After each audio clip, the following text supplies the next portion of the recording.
여러분 안녕하세요. 지금부터는 기초 재료과학에 대해서 공부하도록 하겠습니다. 좀 깊게 들어가는 파트인데 같이 한번 해보시죠. 1번 탄수화물.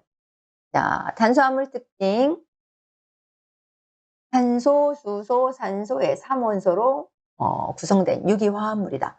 탄소를 포함한 화합물이다. 탄소, 수소, 산소. 일반식은 이렇게 되어 있습니다. 자, 탄수화물이 분해되면 포도당 분자식 한번 보시죠. C6H12O6. 언젠가 한번 이것도 시험에 나온 적이 있습니다. 포도당의 분자식이 뭐냐?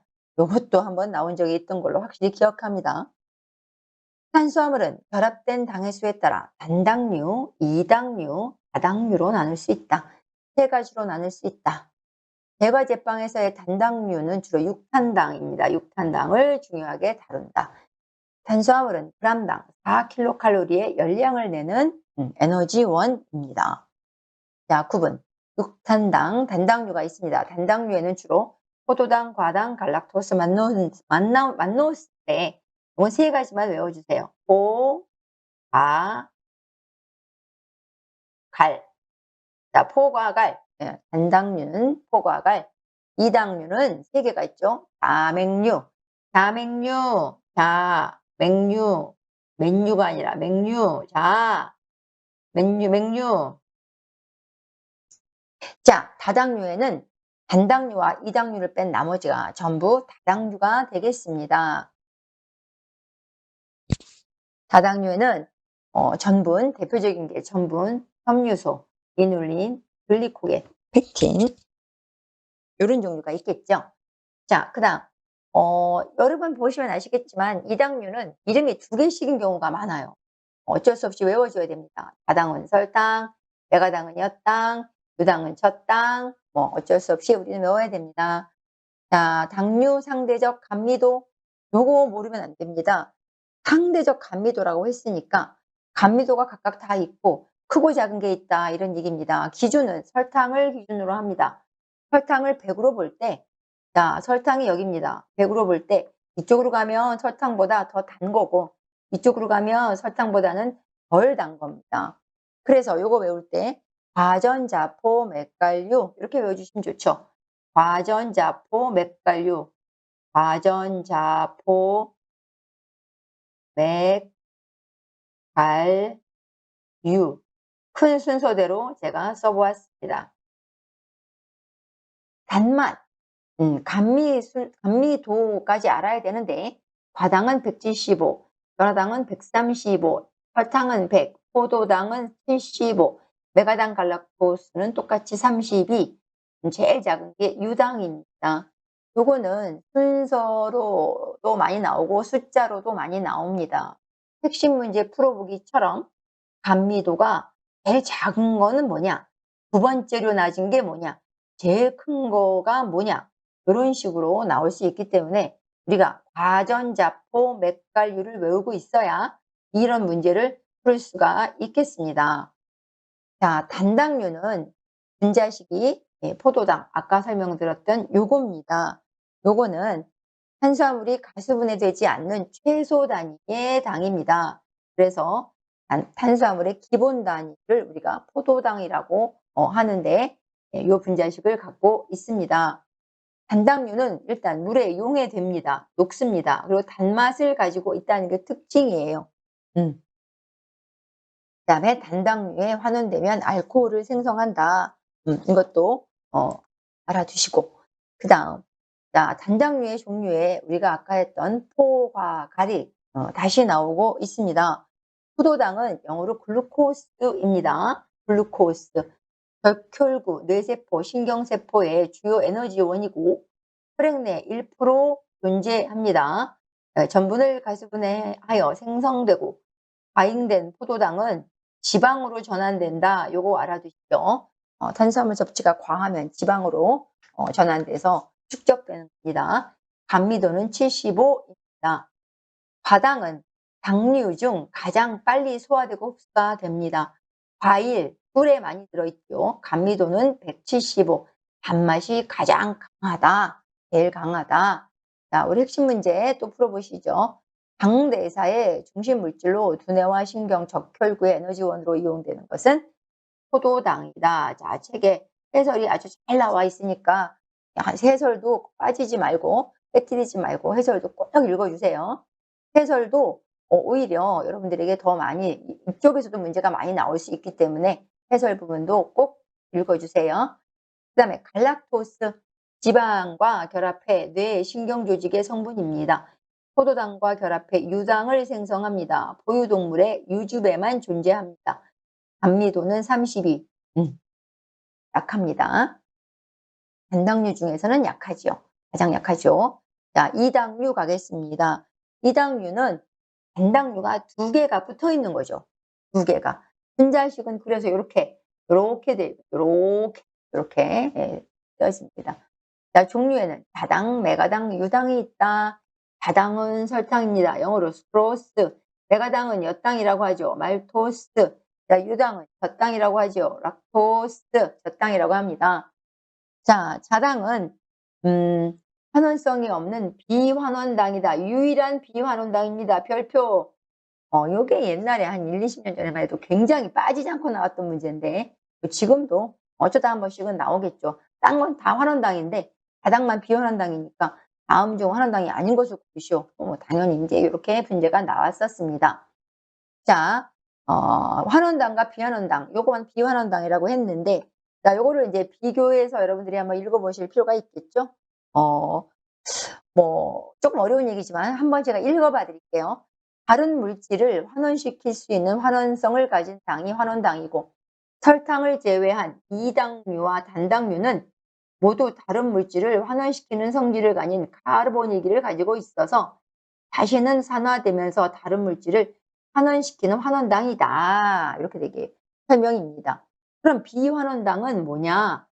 설탕은 환원기 말단이 모두 결합에 참여하므로 더 이상 환원제로 작용할 수 없기 때문에 다른 물질을 환원시키지 않는 비환원당이다. 또한 다당류도 환원성이 없는 비환원당이다. 이렇게 되겠습니다. 예, 이당류 중에서 우리가 유일한 비환원당은 자당이다. 이 정도만 알아두시면 되겠습니다. 설탕은 자 가수분해가 되면 인베르타제라고 하는 효소에 의해 포도당과 다당으로 분해가 됩니다. 자, 메가당은 가수분해가 되면 말타제라고 하는 효소에 의해서 부분자의 포도당으로 분해가 됩니다. 보습 효과가 있다 이렇게 써 있고, 유당은 가수분해가 되면 락타제에 의해 포도당과 갈락토스로 분해가 된다. 유당은 유산균에 의해 유산, 효산, 알코올을 생성한다. 제빵 시 이스트에 발효되지 않고 잔당으로 남아 껍질에 색을 낸다. 네, 락타제가 이스트에 들어있지 않았기 때문에 이런 일이 벌어집니다. 포도당 자당에 비해 용해도가 낮고 결정화가 빠르다. 자, 이렇게 이당류는 단당류 2개가 합쳐진 건데 분해가 되면서 전부 다 하나씩 뭐가 나옵니까? 포도당이 한 분자씩이 나오죠. 포도당 한 분자는 기본 단위인 포도당이 나오고 나머지 하나 다당의 경우에는 과당, 메가당은 또 하나의 포도당, 유당은 갈락토스가 나오는 것을 분해되는 것을 알 수 있습니다. 여기까지는 이당류였고 지금서부터는 다당류로 하겠습니다. 다당류는 특징이 있어요. 3개 이상의 단당류가 결합된 아주 고분자 화합물입니다. 일반적으로 물에 녹지 않습니다. 그 다음에 단맛이 없어요. 또 환원성도 없습니다. 이것이 다당류의 특징입니다. 다음 중 다당류의 특징으로 잘못된 것을 고르시오. 주로 단맛이 있으며 이렇게 여러분 전분이 달달하지 않죠? 전분 안 달죠? 전분이 대표적인 다당류인데 생각이 안 나시면 그렇게 한번 생각해 보시는 것도 좋을 것 같습니다. 단맛이 없습니다. 환원성도 없고요. 물에 녹지도 않습니다. 자, 이렇게 다당류의 특징이 나오고 있습니다. 자, 그 중에 가장 대표적인 다당류 하면 떠올라야 되는 게 있죠? 전분입니다. 전분. 자, 전분. 많은 포도당이 축합된 다당류입니다. 이 전분은 가수분해가 돼서 산과 효소에 의해 덱스트린과 메가당으로 분해가 됩니다. 주로 식물계, 모든 곡류, 곡식이나 고구마, 감자 등에 많이 함유돼서 고구마 전분, 감자 전분, 옥수수 전분. 우리 요런 거 들어보셨죠? 식물성 탄수화물입니다. 각각의 이 전분들도 종류에 따라서 반죽의 정도, 행윤, 포화 온도 등이 다 다르다. 그렇습니다. 핵심 문제 풀어보기. 전분의 종류에 따른 물리적 성질과 가장 거리가 먼 것은 뭐냐? 전분의 종류에 따라서 뭐가 이렇게 성질이 다 다르죠. 이 중에서 거리가 그냥 그 성질의 거리가 먼 것은 뭐냐? 호화 온도가 다르고 행윤 정도가 다르고 반죽의 정도가 다르다는 겁니다. 이 냄새는 물리적 성질이 아니에요. 냄새가 뭐 나나? 날 것도 없지. 나지도 않는데 어떻게 이걸 비교할 수가 있겠습니까? 자, 그래서 이런 문제는 요렇게 한번 읽어보시고 가시고 전분의 구조를 한번 가보도록 하겠습니다. 전분의 구조는 일단 전분의 구조는 아밀로스와 아밀로펙틴이 있다. 아밀로스는 밀가루에는 17에서 28%, 아밀로펙틴은 이거를 뺐으니까 72에서 83%가 있다. 그 다음에 메밀은 아밀로스가 100%고 찹쌀과 철옥수수 요게 시험에 나오죠. 아밀로펙틴 100%인 식품이 뭐냐? 찹쌀과 찰옥수수가 되겠습니다.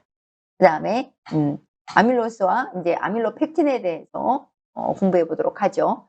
요거는 한쪽만 외워주시면 좋을 것 같아요. 요걸 다 외우면 되게 헷갈려요. 요걸 외우면 아밀로스만 외우던지 아밀로펙틴만 외우던지 하여튼 아밀로펙틴이 뭔가 복잡하고 많아. 아밀로스는 뭔가 단순해. 숫자도 적고 호환호화도 빠르고 구조도 일단 알파-1석 결합이니까 한순환 직선을 이루고 있다. 점성도 약하고 베타아밀라제에 의해서 대부분 메가당까지만 분해가 되는데 함유량은 28% 정도 많아야 요오드 반응이 청색이다. 요거 하나를 외우시던지 아밀로펙틴은 뭔가 많고 복잡하다고 했으니까 분자량도 많고 또 호화, 노화도 느리고 또 알파-1사 결합도 하면서 플러스 알파-16결합을 하니까 복잡한 구조, 특수해상 구조를 갖고 있다. 그 다음에 점성도 훨씬 강해요. 찹쌀이 맵쌀보다 훨씬 끈적끈적하잖아요. 점성이. 그 다음에 메가담과 엑스트린으로 분해가 된다. 찹쌀과 찰옥수수는 아밀로펙틴만으로 이루어져 있다. 적자색 반응을 띈다. 요오드 반응에. 자, 요렇게 어느 한쪽만 따로 외우시는 것이 어떨까? 저는 개인적으로 그렇게 생각드리고. 자, 청색 반응을 보이며 하면 벌써 이거는 아밀로스. 여기까지가 아밀로스와 아밀로펙틴에 대한 비교였습니다. 자, 다음은 호화와 노화에 대해서 설명하도록 하겠습니다. 매우 중요한 파트입니다. 호화란 베타 전분이 알파 전분으로 변하는 현상을 말합니다. 이게 뭔 소리냐? 베타 전분은 익히지 않은 생전분을 말하는 거고 알파 전분은 익은 전분을 말하는 겁니다.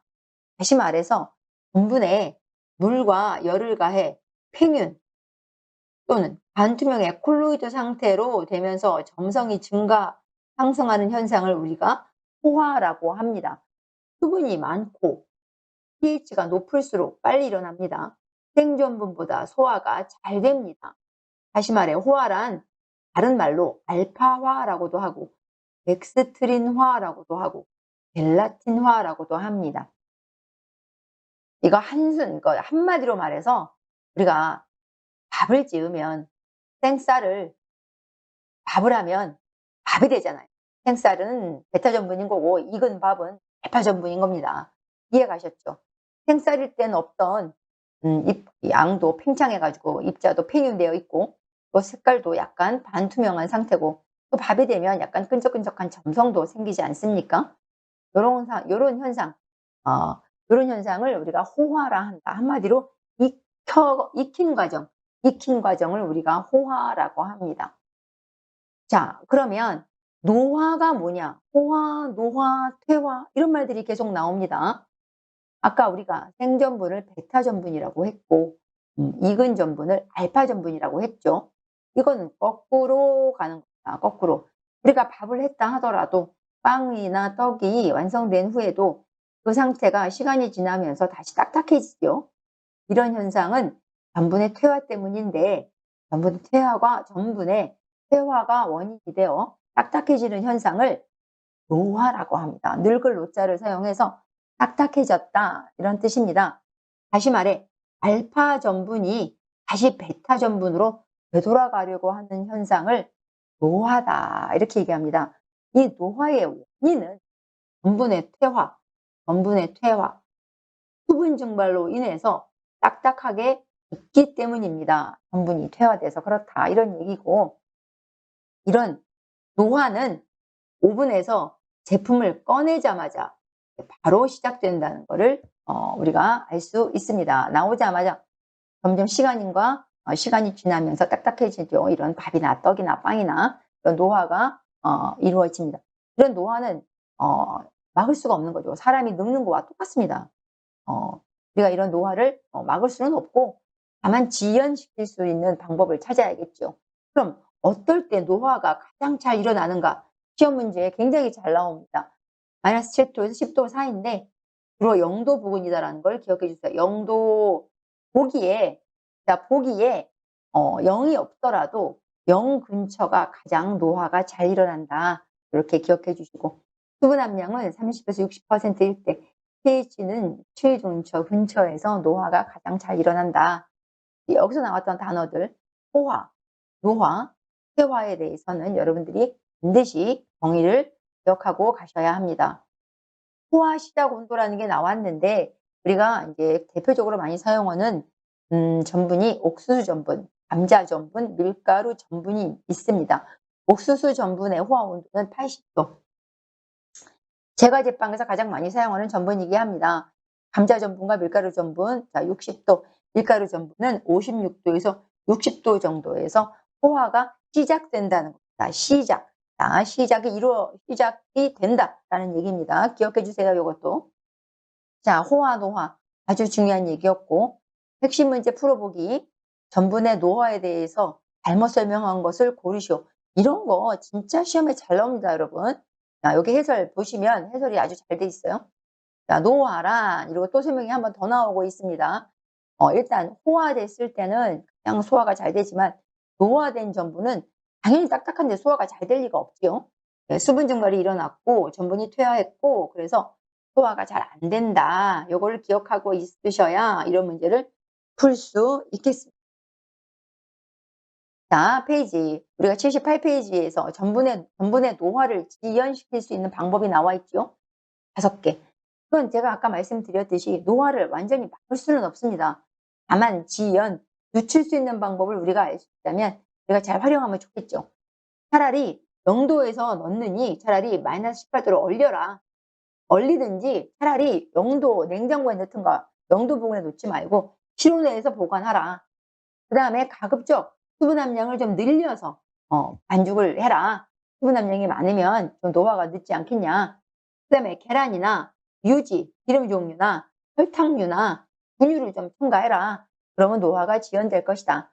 모노, 디글리세리드 계층의 유화제를 넣어라. 그러면 또 역시 전분의 노화가 조금 늦어질 수 있다.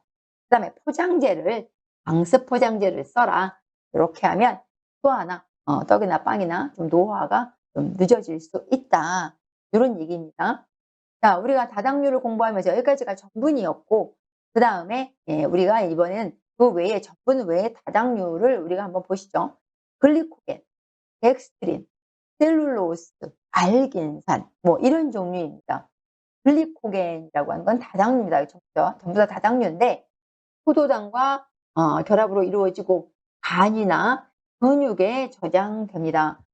포도당으로 가스분해가 돼서 에너지로 사용됩니다. 우리가 탄수화물을 이제 많이 섭취하게 되면은 먹고 남은 나머지가 간이나 근육에 저장이 되고 그래도 남는다면 지방으로 전환돼서 축적이 되는 거라고 아까 위에서 말씀드렸었죠. 글리코겐은 호화나 노화는 일어나지 않는다. 자, 그 밖에 덱스트린, 전분이 가수분해되는 중간 생성물이고요. 그다음에 셀룰로스, 이건 주로 식물의 세포벽을 구성하는 다당류입니다. 알긴산, 이런 것도 다당류에 속하는 물질들이었습니다. 자, 여기까지 했습니다.